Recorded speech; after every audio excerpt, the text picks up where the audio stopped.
Hey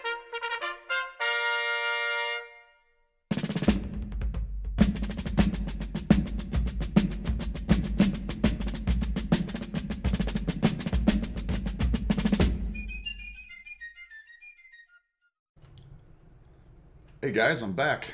Back from my trip to England. It is time for Coffee Talk. It is Sunday morning. What are we, 6:40 in the morning? Not as early as usual, still a little jet lagged from coming back. You know, traveling west is always the big problem. Is it east?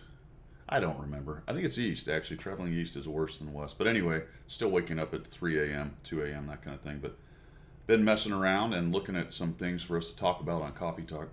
But first, before we get to that, I've got a slideshow of all my family pictures from my trip. So let me click on that. I'm just kidding. I'm not showing you a slideshow. Remember that? Some of you are probably old enough. The whole next slide. Oh man, we used to do that, man. I remember that. 8, 9 years old, sitting down in the basement, my dad showing slides of our trip to all the neighbors. Strange how things like that change, isn't it? Anyway, it was a great trip. Saw a couple castles, saw Chirk, saw Carnarvon Castle, went out to Wales a couple times, went out to the Peak District, rode mountain bikes on the Monsell Trail, which was pretty cool. I hired some bikes and did that. I mentioned the Peak District, did the Peak District, added about 33 beers to Untapped, unique different beers while I was there. That sounds like I have a problem, kind of, because I was only there 17 days. So I did some good work, on the beers. Had some good, I won't say great food. I had some great Indian food and Pakistani food. The rest of it was pretty much bog standard for England, but not too bad. Enjoyed it. Good time. Brought back a whole bag of English sweets for the kids. Had a good time, and probably boring you to death with that. But anyway, that's what I've been up to for the last 3 weeks, and we are back. And I was sort of concerned when I sat down. I'm thinking, well, what am I going to talk about? But the good news about that is, as I look for my list, the good news about that is wargaming never disappoints, so I really don't have much trouble finding things to talk about. Without further ado, let's get started. We'll start with the shill. We'll go over to the specials and talk about what they got, and then we'll dive into the missions. Talk about a recent sale of an interesting tank, and actually the write-up, which cracked me up. We'll talk about Bruce Dickinson. We'll get to that in just a minute. Who does he sing for? I think you know. Maybe you don't. You will in a minute. And there's some changes coming up. A couple things I looked at in some of the blogs we'll talk about. All right, let's get started. Grab your coffee. Welcome back, Guido. Yeah, I'm talking to myself. All right, let's go. Okay, we'll start this time a little different. We'll go ahead and do the sales. Taking a look at the sales page here, we have the gross tractor. So make sure you grab that thing, because that is a no, don't grab that thing. It's that's a collector's tank. It's not going to do anything but sit in your garage, unless you're a masochist, or is it a sadist? I don't remember. Anyway, Dicker Max. That's actually pretty cool. Very unique gameplay. You're talking about something that hides in bushes and uses its ridiculous depression to only expose the gun. Pretty good upper superstructure that's not, as I go over that, it darkens it every time. Pretty good upper superstructure that's not too high above the gun, so really it does some great hold down work coming up over ridges, and it has a fantastic gun for its tier, but it's not fast. It has no armor, open topped, all those kind of disadvantages for that kind of TD. But if you like that singular kind of gameplay, it's pretty fun. STA2 is not a bad medium at tier 8. The Patent Ripper is not a bad medium at tier 8. The Low is one of the best tier 8 premiums out there. So that's what you've got. Now this interested me. I don't know if I've ever noticed this before, but because I sort of ignore their headings on things, they're so ridiculous. But anyway, these are featured. Okay, these are featured, and these are specials. Featured specials. What? I don't know why I haven't noticed that before, but there's more specials than featured.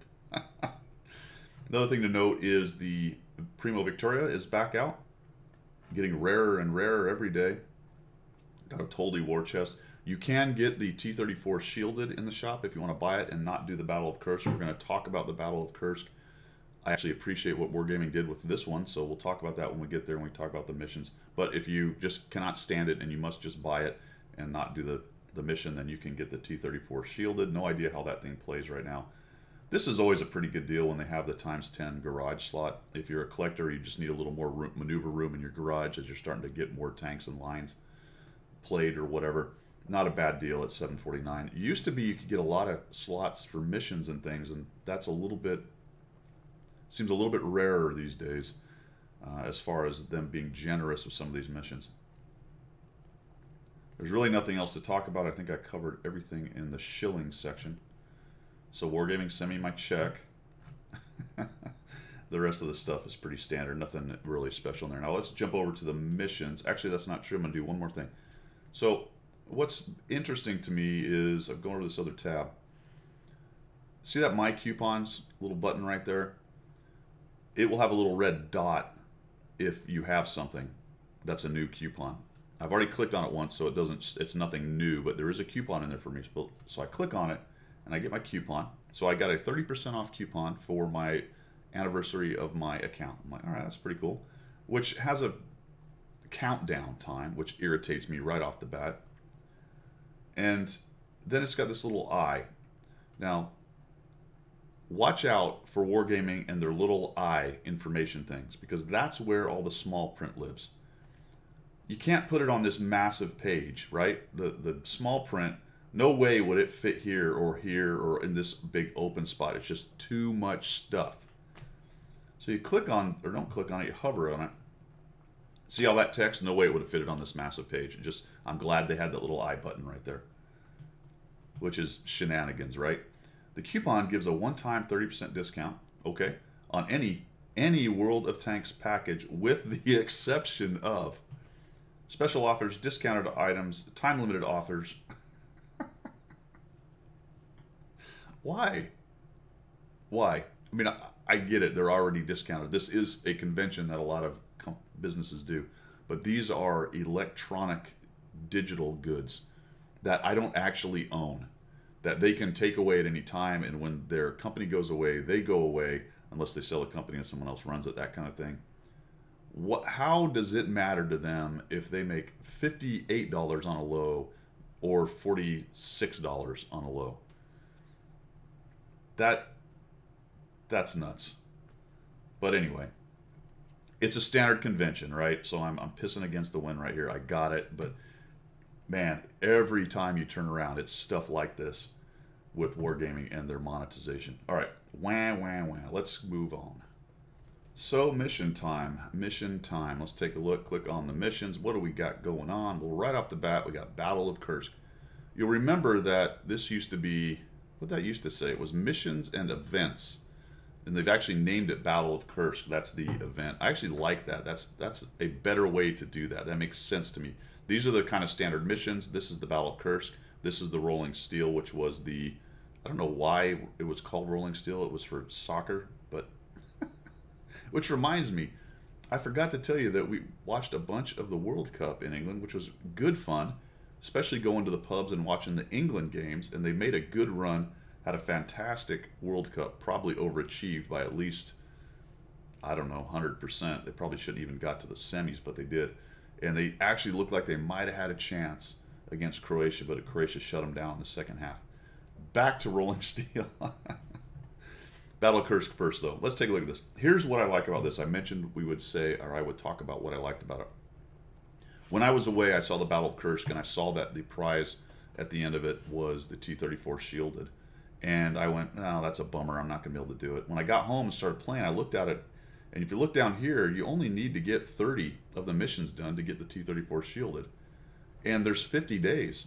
That's 20 days you can miss. And I'm not even at the 20-day point, and I've already started doing it, so I've done a couple of them. So that's pretty cool. In addition to that, so it's a very long period, which is okay. And the other thing about it is, so far, all the missions have been eminently doable. It hasn't been a massive grind. This is just damaged 10 vehicles. There was some, and it's across all missions, and there were some blocking ones that were fairly low numbers. So it's a relatively low tier prize, which is fine. I think it's tier 5, I want to say. Yep, tier 5. But it's a very long mission, and there's plenty of days to miss, and really just about anyone in the game can do this. And I like that as a break from the super grindy tier 8 premium missions, which They're giving you a free tier 8, so I get it. But I like this idea right here that it's much more casual. It's centered around the Battle of Kursk, which is a historical thing. They got all these little blurbs about the references and what's going on. So I thought that was actually very cool of them to do it this way, and I very much appreciate it. There's little prizes all along the way, things to get as each level is done. So fantastic. Good job, Wargaming. I actually like that, despite all my bitching. And here's the dreaded eye. We'll get to that in a minute. There's the north direction and the south direction. You can actually do it in two different ways. The south direction tends to have a lower requirement, but you're wondering, like, why? Why would there be a lower requirement? Oh, the eye. I forgot. You got to do this. Why do they bury information in stupid places? That's at the bottom line. UI, irritating UI is like sand in your bed. It's not necessarily going to stop you from sleeping, but it's going to irritate you just a little bit along the way. All right. Or sand in the... Never mind. The south direction is for historical vehicles. That's why it's lesser requirements. So if you look at it, you can do it with the T60, 70, the M3. There's not really a lot of tanks. Tiger 1, the German side, looks a little bit better for tanks. Actually, you can do it with the T34S. So go out and buy your T34S so that you can do the mission and win your T34S. Hey, I wonder if you get the gold. Huh. Well, there you go. You might get the gold. Don't quote me because I've been stung on that one before. What I mean by that is buy the T34S when you win it on the Battle of Kursk by doing your 30th mission, then you should get the gold equivalent for the T34S. Don't know. Remember that if it's on sale, you get less. There's so many. It's a very tangled web they weave right there. Anyway, so that's the Battle of Kursk. Pretty cool. I like it. Other than this UI irritation. Rolling Steel. I don't know why this is still here. This is the soccer, the football thing. It says it's completed on July 12th, which was 10 days ago. I assume removing all that because there's a garage and there's all this kind of stuff right here is probably I won't say a significant patch, but it's more than just a real quick patch. They probably have to push that out. But anyway, that's still garbaging up things. As is the football collection thing, which says it's going through July 29th, so that may be the reason why that other part's still up. They're not going to take it all out until they finish this July 29th thing. But I don't think you can still play any football, because when I go up to random battle, I don't see that there anymore, unless that was never the way you got to it. Anyway, let's get that in a minute. That's interesting. Those are all still on there. Tank masteries are going on, and there's really no other missions right now except for hunt the sheriffs and the on track for the T110E3, which brings me to one other interesting thing in the store and missions. This is something you may not know, and it speaks to my irritation about how they do things sometimes. This is a sale that you can get to from in the UI, and we're going to talk about the store in the UI in a minute because they're going to update this. But right now, you do this, you click on calendar, and you're finding out this summer sale thing that's going on. You can kind of look at everything. You don't know what the next one is. So from July 22nd to 23rd, you've got these discounts on these things. All the way down here on the little bottom right, you'll see a thing that says accept mission. This is a little mission. You don't have to do much, but you don't get it until you click accept mission. So hidden, let's go back. So I come into my garage, hidden in store, calendar, bottom right, there's a little mission to get a little goodie. You click accept, and then you're like, all right, cool. What's the mission? Guys, but I can't even hover over it. Good job, UI. Well done. Let's go back over here. What's the mission? Ooh, there's a little dot. I must have a new mission here somewhere. Dun, dun, dun. There it is. 3,500 damage caused and 15,000 silver. So it's not going to, increase your silver count by very much, but it's a fun little thing to do. Just, it's in there. I think it's every, from my understanding, because I did the other mission as well, it is every, week or so? Yeah, every week you should see another little mission. Check that daily, though. I don't know if it's a daily thing or not. So correct me down below if anyone knows that, whether it's daily or it's every week. That'll help everybody else out. I do remember clicking it last week. Anyway, No, it would have been this week. So unknown. Let anyone know. If anyone knows the answer to that. See how I bring you the actual details of everything that's going on? And that's pretty much the missions. Let's move on. Okay, Wargaming, you are so silly sometimes. Oops. What have I done? What have I done? All right, here we go. Got to the Tankopedia somehow. About a week ago, maybe more at this point, at the 13th, more than a week, they sold the Panzer II-J, which is kind of a legendary... Hat's crooked in the picture. Okay, there we go. I think I just naturally put my hat on crooked. I don't know why. There we go. No. Okay. Thanks for tuning in while Guido changes his hat around and looks at himself in the... That's worse. Oh, shit. All right. Anyway. We're having fun. We're having coffee. Maybe I'm getting a little hyped up on the caffeine.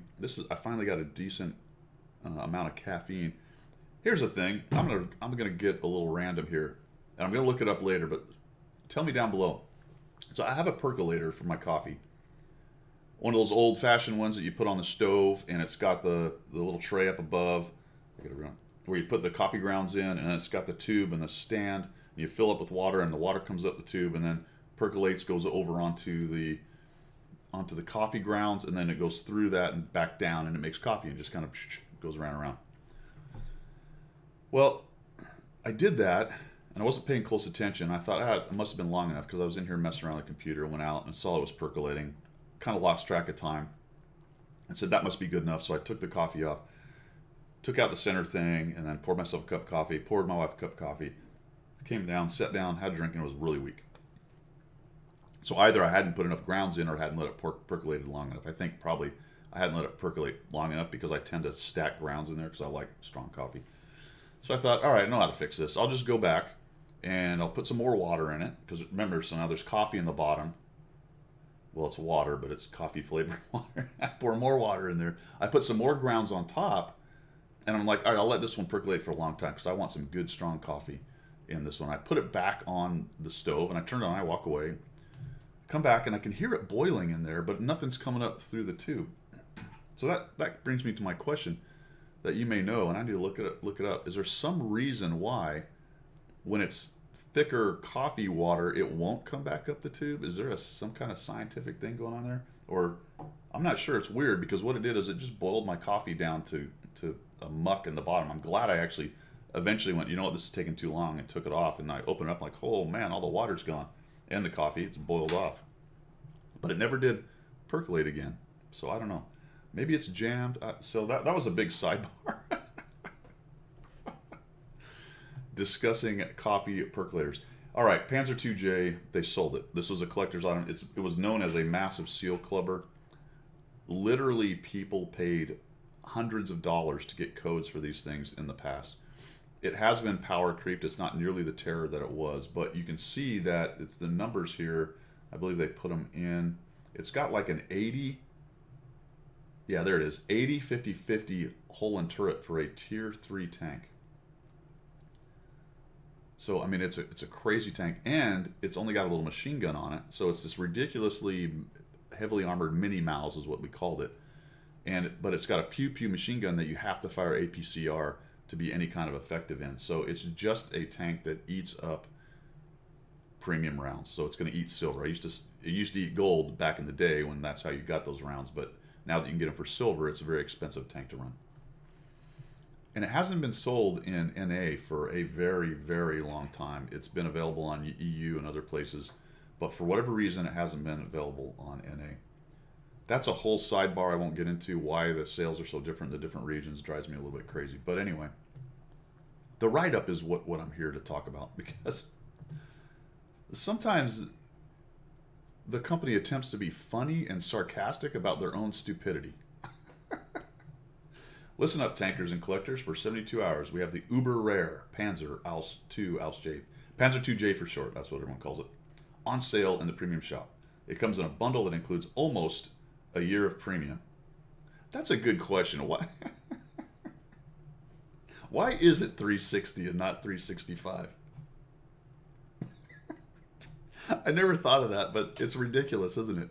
I mean, it's an even number, so maybe I get that. Does that make it easier for the computer to figure it out? No, the computer doesn't care. It's just numbers. It's all zeros and ones. It's math, so you can figure that out easily if you're a computer. Maybe the programmers can't figure it out because that's who has to program the computer. I don't know, but isn't that kind of silly? 360. So you get things with. So you get sentences like, it comes in a bundle that includes almost a year. Okay, regarding the price. So the price is, what was it, $100 or something? Regarding the price, we know it's shitty, but look at it this way. 360 days, almost a year. A premium account alone costs $100. So it's like getting the tank, garage slot, and 1 million credits free when you purchase the bundle. Man. Whew. Now we get to the best part. The Panzer IIJ is a controversial vehicle of polar opposites.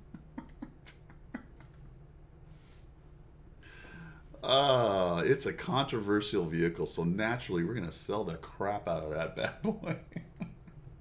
We're not going to fix our game. We're just going to sell controversial vehicles, man, and suck it up, fatty. It's small and compact like tank, yet it's slower and more cumbersome than a lot of heavies. Its armor can compete with some tier 5s. That's why it's ridiculous at that tier.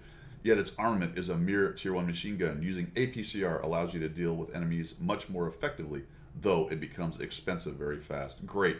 So here's our flawed vehicle with designed to make us money. We're going to make more money, and you're going to have to spend more money to use it, and it's controversial, and you guys should buy this tank. 268 points. Second most of any tier 3 vehicle in the game. What has more than 260 at tier 3? There's the armor I talked about. It's also the 7th slowest of all tier 3 vehicles. Who cares? 7th slowest. It's the 7th slowest. Seems like it should be the mostest slowest. Probably some artillery are much slower, or some of the old little TDs. Don't be fooled by its small size and innocent looks, though. Those who underestimate the Panzer II usually end up cursing at their monitors and raising their fists towards the heavens. Oh, sorry, skies. I think heavens would have been better. In anguish. 4-letter words may also be involved. I have a 4-letter word for this write-up. Dumb. Oh, man. So anyway, hey, did anybody buy this, by the way? Let me know. I don't have it. So let me know how it runs. I have read uppers to 100,000 silver just to fire a bunch of APCR out of this thing. Whew. Thanks, Wargaming. You always come through when it's Sunday and I need something to talk about. Okay, a little more news here on TAP, the Armored Patrol. And they're talking about, this was from the EU portal, they're going to change the in-game store. And at first, when I saw that, I'm thinking, oh, they're going to update their webpage store stuff. And then I read deeper, and they're talking about the in-game store. The one that's in your UI. The one that when you click something, it takes you to their website to buy stuff. All right, fair enough. They're working on their UI in the game. I question, anyway. They want the Shop 2.0 to become the go-to place for anyone looking for new in-game content. Well, actually, the go-to place is the website because that's where you're going to buy it anyway, but whatever.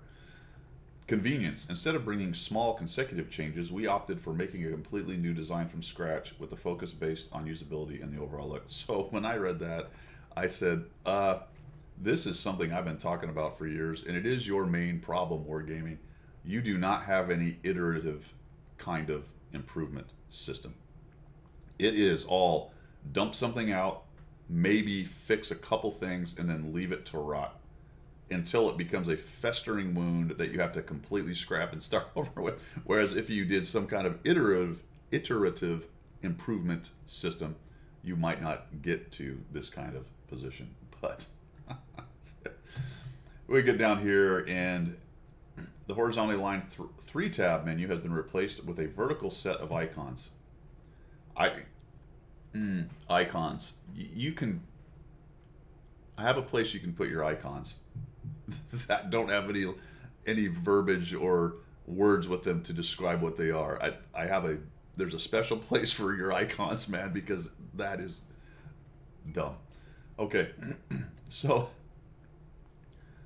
the Depot tab has been redesigned and taken its place on the main menu. I like that. Good job, because the idea that I think you had to go to store and then Depot or something like that, that was a pain. The Depot is a separate place. That's for us to manage our equipment and things like that, and to buy things in-game with gold, so that's fine. And then the store was a separate place, so I like that those things are separated and have their own tab in the main menu. That's how that should be, or in the main UI section of the garage. The Depot tab's been redesigned, like I said, while special offers are now part of the shop under Best. Best? I have an idea. Call it Special Offers. There's an idea, because isn't that what you call it on your web page? Why not have what it is in the UI be the same thing as it is on your web page? I'm just thinking outside the box here. I'm just thinking outside the box. So, best.